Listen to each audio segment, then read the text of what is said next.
Alright, so about time I got cracking on the Postie bike. First thing I'm going to do is clean out the car. I've got a little rebuild kit and I thought I'd get it all going again and then start tinkering with other stuff. So I'll get to that. So I picked up a rebuild kit off eBay which has, you know, floats and seals and everything in it. So a little old carb in there. I haven't had a good look in it yet, but it's meant to be pretty stuffed according to the guy who had it before, and yeah, a little refresher all round I think might be good for this old one, considering it's an 81. Been sitting for quite some time. I'm gonna have a look and see what's inside the air filter too. I think there might be a fair bit of character in here. Upstairs. If you just undo this top part of the filter, which has this sort of air restrictor at the top here, this bit pops right off, rather than having to undo everything. But I'm going to pull the whole thing apart because I'm going to get in there and give everything a clean. If you look at this filter, it looks bloody untouched, super clean. Don't know what's going on there. The guy didn't strike me as a sort of service it. There's heaps of dirt inside the air intake though. That's not good. You undo this filter.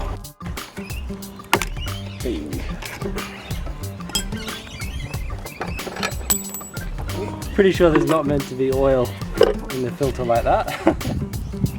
This looks pretty crummy on the inside. Can you see it in there? Alright.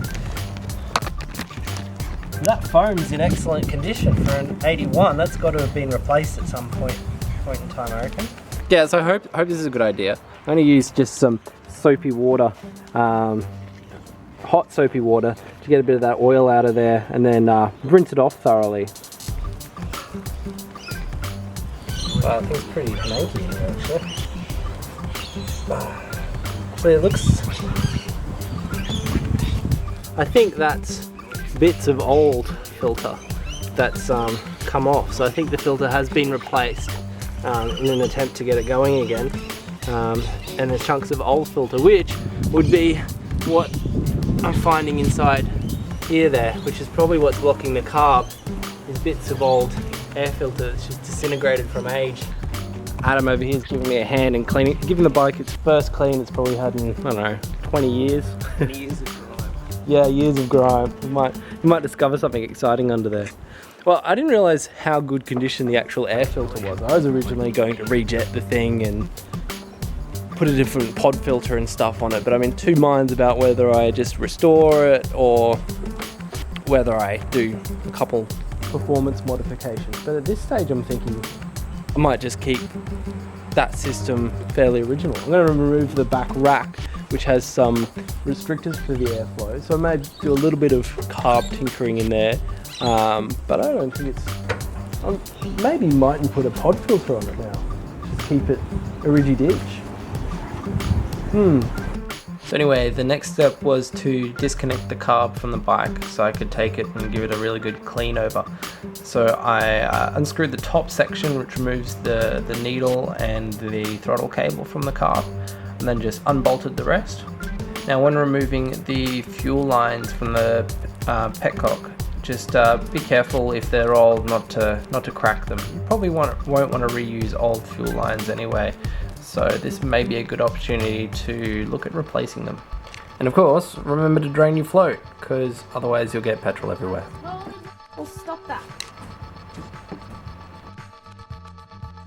Now you're ready to take the carb apart. I started by taking the float off the bottom to check what was going on the inside. It was bloody awful. This thing was full of gunk, so needed to give it a really good clean out. I used some WD-40. Other people would probably like to use some actual carb cleaner, which you can buy.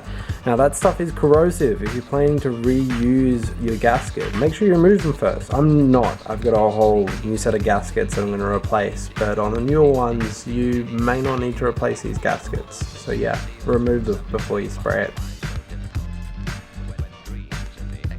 This little guy is the valve that lets fuel in and out. They will wear out because they got a little rubber tip. This one's pretty good. When they wear out, they get a bit depressed. If your carb's like overflowing and stuff like that, it's generally because these ones are worn out. Anyway, next step was to check my jets. Now these jets were mega clogged, so I got a thin piece of wire, thinner than the hole, and got in there and cleaned it out. Then used a bit of my solvent to spray it through and make sure it was all flowing well. Gave it a good clean over, wiping down, checking that everywhere where liquid is supposed to move through, it can move through, and then you're ready for the reassemble, which you don't need to see because it's basically everything that happened but in reverse. Alright, so freshly clean carb, bit of an oil change. Let's see if she's a happily idling little postie now.